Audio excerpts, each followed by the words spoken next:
Kalau sudah Pak Luhut turun gunung, akankah corona terbendung? Nah, ini kita akan bahas bersama Mas Henry Satrio selaku pengamat komunikasi politik dan juga yang sudah mengadakan survei Oh kepada ya, masyarakat tentang bagaimana pandangannya mengenai COVID-19 ini dengan lembaga survei Kedai Kopinya nanti akan ya. juga bercerita kepada kita semua tentunya bagaimana hasil surveinya. Assalamualaikum warahmatullahi wabarakatuh.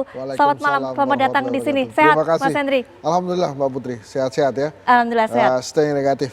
Nah, itu dia. Yang juga saya lihat sehat selalu dan juga selalu memberikan pandangannya mengenai COVID-19 ini Mas Pandu Riono, juru wabah. Assalamualaikum warahmatullahi wabarakatuh. Selamat malam Mas Pandu. Waalaikumsalam. Gimana Selamat kabar? malam Mbak Putri. Baik. Sehat. Baik. Nah, ini mungkin saya akan ke Mas Henry Satrio terlebih dahulu. Mas Hensat, setelah kita mendengar bahwa tugas ini diberikan kepada Pak Luhut, ini seakan-akan juga menguatkan pandangan masyarakat yang selama ini sudah beredar bahwa ini sepertinya menteri segala urusan nih Pak Luhut. Mas Hensat punya pandangan tersendiri? Ya, kita harus mengakui bahwa Pak Luhut memang dilibatkan dengan segala atau di segala urusan oleh Pak Jokowi. Tapi saya sih mengerti lah. Karena kan pasti Pak Jokowi memulainya dengan niat baik. Sehingga niat baik ini harus dimulai dengan orang yang beliau percaya untuk bisa menyelesaikan itu. Dan mungkin saja Pak Luhut yang beliau percaya, walaupun sebetulnya pada saat penunjukan Menko Maritim Investasi ini, walaupun hak presiden, saya kan juga bertanya-tanya gitu. Ini ada satu Menko yang sebetulnya ini adalah fieldnya dia, tapi nggak pernah muncul, bukan nggak pernah muncul lah, jarang muncul, tapi jarang dilibatkan juga. Menko PMK. Gitu ya. Ini kan kemarin nih orang, kalau saya jadi Menko PMK sih saya tersinggung juga tuh. Ini saya ini tidak diperlukan oleh presiden atau memang dianggap underqualified gitu ya, karena yang dipilih akhirnya Menko Maritim dan Investasi. Tapi lagi-lagi saya coba mengajak masyarakat untuk berpikir positif terhadap apa yang dilakukan oleh Pak Jokowi. Mungkin menurut Pak Jokowi ini harus diselesaikan secara cepat. Dan yang dipercaya orangnya untuk bisa menyelesaikan secara cepat dan tepat ini adalah Pak Luhut bin Sarpanjaitan gitu. Jadi artinya kalau presiden kemudian menerapkan strategi ini, ya silakan saja. Nanti kan kita tinggal lihat ini berhasil atau tidak. Nah, tapi memang di sini pada saat COVID ini presiden nampaknya memang lebih mengedepankan kepercayaan terhadap kapabilitas seseorang daripada birokrasi struktur pemerintahan. Jadi artinya ya Erick Thohir misalnya dijadikan ketua komite misalnya, terus ada Erlangga Hartarto, sekarang ada Luhut bin Sarpanjaitan. Jadi mungkin saja berdasarkan kepercayaan terhadap orang-orang yang presiden miliki gitu. Sehingga ya dia kesampingan dulu nih. Bahkan ada satu menteri yang utang penjelasan kan kepada rakyat Indonesia, Menteri Terawan itu kan juga nggak keluar-keluar gitu kan, padahal dia harus menjelaskan banyak hal. Jadi lagi-lagi kita mesti berangkat dari hal yang positif karena itu yang diperlukan saat ini oleh bangsa ini. Ya mudah-mudahan saja Pak Luhut selesai. Tapi kalau kemudian ada menteri-menteri yang merasa dirinya tidak dilibatkan padahal seharusnya itu tugas dia, ya itu jadi masalah si menteri itulah. Baik, Gitu. tapi mungkin Mas Pandu bagaimana melihatnya ini? Kalau kita sudah dengarkan tadi ada Pak Luhut di sana, Pak Luhut ini membuat 3 program ataupun 3 cara. Ada operasi justisi, kemudian juga peningkatan manajemen rumah sakit, dan juga daerah-daerah ataupun 9 provinsi ini yang ditargetkan ini harus punya penanganan spesifik. Mas Pandu. Iya, jadi ini memang menarik kalau dilihat dari keputusannya Pak Presiden. Tapi sejak awal saya mengamati ketika mendeklarasi bahwa kita harus menanganinya diserahkan kepada gugus tugas BNPB, itu saya sudah membaca bahwa sebenarnya yang diperlukan oleh Pak Jokowi itu orang-orang yang punya latar belakang disiplin, yaitu tentara. Nah ini tentara kan Pak Luhut, tentara, Pak Doni, tentara, Pak Terawan, tentara, gitu kan. Jadi ini lagi diuji nih, apakah kelompok tentara ini mampu nggak melakukan manajemen penanganan wabah. Walaupun sebenarnya ini juga tidak akurat, seharusnya presiden itu menangani wabah dengan pendekatan sistem. Dengan sistem pemerintahan sesuai dengan tupoksinya. Bukan dengan pendekatan tadi orang-orang yang dianggap punya latar belakang tentara gitu kan, dianggapnya bisa lebih cepat untuk bergerak. Padahal yang biasa untuk menangani wabah ini adalah sistem. sistem pemerintahan pusat, pemerintahan daerah, dan juga tupoksinya Kemenkes itu sebenarnya cukup strategis, tinggal direvitalisasi saja. Karena kan untuk surveillance misalnya, itu Kemenkes sudah punya sistem yang bagus. Kalau mau mengandalkan sistem, nah pendekatan sistem, ya kita tidak menunjuk orang yang bukan tupoksinya. Tapi yang terjadi adalah menunjuk orang yang bukan tupoksinya, membuat gugus tugas, membuat satgas. Nah ini yang menurut saya tidak akurat sebagai seorang presiden yang harusnya menggunakan sistem pemerintahan yang sudah efektif dan sudah terbangun selama ini. Dan itu sesuai dengan regulasi dan undang-undang yang ada. Baik, kalau menunjuk orang tidak sesuai tupoksinya, Mas Pandu, artinya nanti rencana-rencana ini tidak terlalu efektif juga dong untuk bisa mencegah corona. Walaupun tadi Pak Luhut sudah sempat mengatakan ada 3 rencana ataupun 3 program yang akan berupaya dijalankan. Iya, itu kan rencana-rencana tambal sulam. Jadi kalau rencana-rencana seperti itu tidak sustain. Ya seakan-akan kita sedang menghadapi sesuatu yang jalan buntu. Sebenarnya kalau kita dari awal, dan sebenarnya tidak dari awal, sekarang pun kita ubah strateginya dengan pendekatan sistem, kita kan harus memperkuat sistem pelayanan kesehatan kita, baik kesehatan di rumah sakit, sistem di pelayanan kesehatan primer, di puskesmas, karena dengan begitulah kita bisa meningkatkan kualitas pelayanan kesehatan. Jadi objektif meningkatkan kualitas kesehatan. Bagaimana meningkatkannya? Meningkatkan sistem. Nah kok masih banyak dokter yang meninggal, masih banyak kematian yang tinggi, itu kan pendekatan sistem harusnya. Bukan pendekatan tadi, pendekatan operasi. Nah itu kan pendekatan tambal sulam yang biasa dilakukan dengan manajemen tentara. Iya, harusnya memperbaiki sistem, Mas Hendri. Kemudian juga penunjukan orang-orang ini yang selama ini ditunjuk oleh Pak Jokowi ini bagaimana mempengaruhi persepsi masyarakat sesuai dengan survei dari Kedai Kopi? Enggak, jadi kalau hasil survei Kedai Kopi, memang masyarakat lebih mementingkan kesehatan dibandingkan ekonomi, itu penting. 62% dan masyarakat juga banyak yang menunggu vaksin itu ditemukan. Gitu. Tapi sebetulnya gini Mbak, saat ini kan yang belum dilakukan oleh pemerintah dan Pak Jokowi adalah turun tangan sendiri sebagai Panglima untuk menyelesaikan problem COVID ini. Kan tadi Pak Pandu sudah menjelaskan bentuk satgas, kemudian bentuk komite dan lain-lain. Nah kesulitan ini nampaknya satgas dan komite untuk mengorkestrakan keseluruhannya.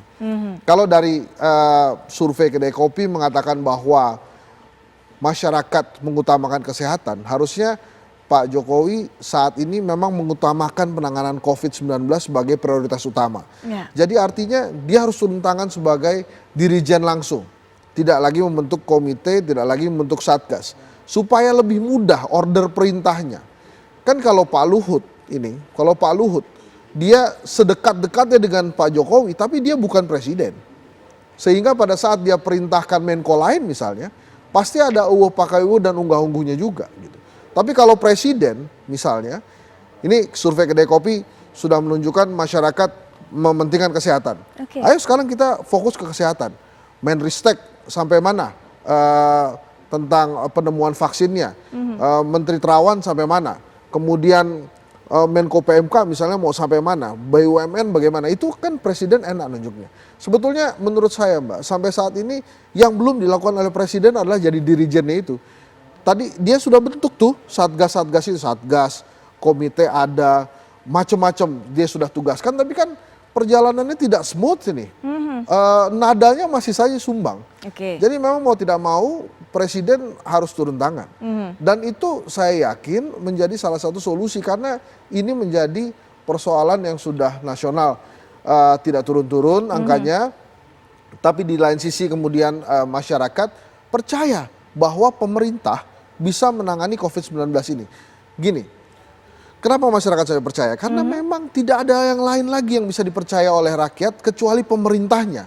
Kenapa? Karena kita mau keluar negeri sudah di-ban 59 negara, kita nggak bisa apa-apa lagi. Mau tidak mau kita meletakkan kepercayaan ini kepada pemerintah.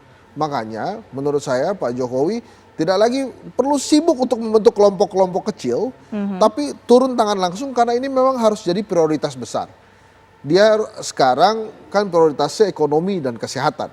Maka kesehatan dia harus turun jadi dirijen, ekonomi dia juga harus turun jadi dirijen. Jadi dia tidak bisa menurut saya saat ini tidak lagi perlu mendengarkan laporan dari kelompok-kelompok kecil tadi, Oke. tapi dia turun tangan langsung mengatur menterinya untuk selesaikan COVID, angkat nilai ekonomi dan lain-lainnya. Baik, kita kembali lihat Mas Henry, ini adalah hasil dari survei kepada masyarakat tadi yang sudah kami tayangkan, tingkat kepercayaan juga tinggi kepada Tinggi, pemerintah Ya. memang karena tidak ada tempat lagi untuk bisa Nggak berharap ada. gitu Ini kan. makanya bisa harusnya menjadi momentum bagi pemerintah untuk membayar kepercayaan publik ini dengan hal-hal yang langsung positif. Iya, Gitu. tapi Mas Henry, apa yang membuat dari hasil survei ini, apa yang membuat masyarakat ini kemudian merasa masalah kesehatan ternyata jauh lebih penting untuk diselesaikan ketimbang ekonomi? Karena kalau kita lihat di realitanya sebenarnya suara dari masyarakat yang terdengar ini juga banyak mengeluhkan masalah ekonomi dan mengenyampingkan masalah kesehatan. Setidaknya itu sedikit gambaran yang ada. Ya. Tapi ternyata ini jauh berbeda dengan hasil survei Anda. Ada kok yang mengeluhkan tentang ekonomi. Jadi Iya. nggak semuanya mengeluhkan tentang kesehatan kan. Tapi lebih banyak yang lebih mementingkan kesehatan dibandingkan yang ekonomi.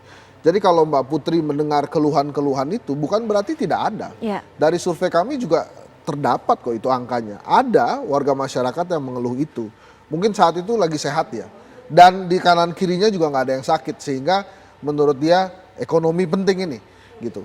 Tapi kalau yang sadar lingkungan, kemudian paham bagaimana perjuangan para dokter, tenaga kesehatan lainnya melawan COVID, dan bagaimana tingkat penyebarannya yang tidak turun-turun, maka dia akan lebih pilih kesehatan. Jadi saya tidak menolak anggapan Mbak Putri karena memang di hasil survei kami juga ada yang mementingkan ekonomi tapi tidak sebesar yang mementingkan kesehatan. Kesehatan, masyarakat sangat concern terhadap kesehatan, Betul, begitu. Nah ini Mas Pandu, kalau lihat apa yang dilakukan oleh Presiden Jokowi memberikan perintah langsung kepada Pak Doni Monardo dan juga Pak Luhut, ini apakah Mas Pandu juga sudah melihat ini merupakan bentuk concern pemerintah menomorsatukan dan juga memprioritaskan kesehatan ataupun masalah kesehatan dibandingkan ekonomi, terutama di 9 provinsi ini, Mas Pandu? Ya, seharusnya nggak usah memerintahkan Pak Doni atau Pak Luhut. Mereka tidak memahami bagaimana mengatasi pandemi, ya kan? Jadi yang harusnya adalah merevitalisasi Kementerian Kesehatan. Jadi membangun layanan kesehatan. Jadi Pak Jokowi tidak harusnya membubarkan semua komite. Ya tadi anggapannya betul bahwa Pak Jokowi harus langsung mengendalikan, ya, karena kan beliau kan kepala negara yang harus berespon langsung. Jadi dengan pembantunya, siapa pembantunya? Menteri, sesuai dengan tugas dan pokoknya. Kalau Kementerian Kesehatan harus meningkatkan testing, Kementerian Kesehatan harus segera bergerak. Dan ini kan negara modern, harus punya perencanaan. Saya tidak melihat selama 6 bulan ini dalam mengatasi pandemi, punya plan of action, punya target-target yang jelas, target-target yang terukur, sehingga semuanya hanya suatu ide muncul kemudian dilaksanakan, ide muncul dilaksanakan. Nggak bisa seperti ini, karena kita harus bergerak cepat dan misalnya mengatasi testing, itu kan harus ada target-target yang harus ditentukan dan kita punya tenggat waktu kapan kita harus mencapainya. Kalau tidak tercapai kenapa dan sebagainya. Dan untuk masalah di daerah, Pak Presiden bisa langsung berkomunikasi dengan kepala daerah. Kan ini penting, karena komunikasi antara pemerintah pusat dan pemerintah daerah itu melalui Presiden juga. Jadi Presiden memang harapan kita sekarang terpulang kepada Bapak Jokowi.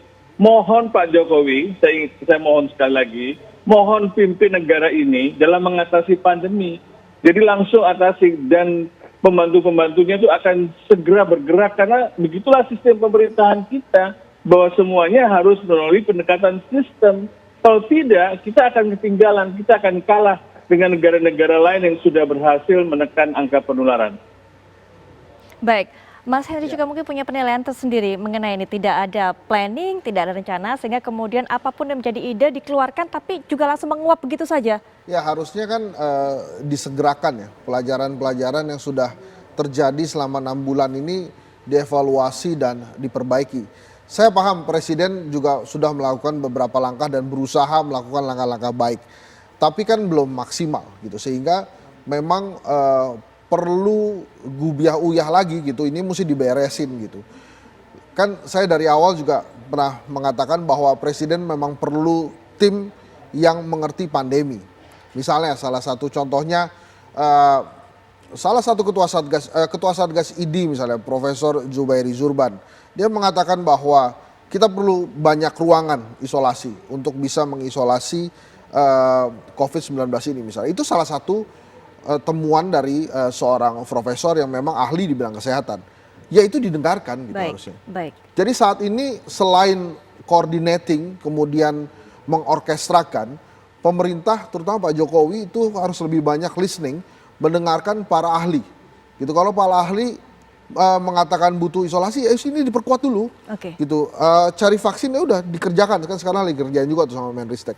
Jadi artinya dengan hasil survei kedai kopi yang memang masyarakat menaruh kepercayaan besar sekali kepada pemerintahan Pak Jokowi, ini bisa dijadikan momentum oleh Presiden untuk langsung terjun mengorkestrakan. Baik. Karena itu akan lebih mudah buat menteri-menterinya bekerja karena langsung instruksinya dari Presiden. Dan melihat hasil survei dari lembaga survei kedai kopi, itu harusnya saat ini dua diutamakan, kesehatan kemudian ekonomi. Tentu saja faktor-faktor lain harus diutamakan juga seperti pendidikan, hukum dan lain-lain. Tapi yang jelas saat ini masyarakat menunggu apa yang harus dilakukan negara, apa yang akan dilakukan negara untuk menyelesaikan COVID-19 ini. Gitu. Betul sekali. Mas Hensa, terima kasih kehadirannya. Sama-sama, Terima kasih Mbak juga Putri. Mas Pandu Riono sudah memberikan catatan dan juga pesan kepada pemerintah. Semoga bisa didengar perbincangan kita malam hari ini. Ya, karena kita juga menanti apa tindak lanjut dari pemerintah, terutama juga setelah memberikan perintah ataupun juga tugas kepada sosok-sosok ini untuk bisa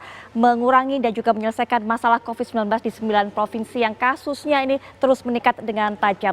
Perbincangan ini juga mengakhiri Apa Kabar Indonesia Malam. Sesaat lagi Anda menyaksikan Indonesia Liars Club. Kami kembali ke hadapan Anda 18.30 waktu Indonesia Barat. Esok saya Putri Viola pamit. Selamat malam. Sampai jumpa.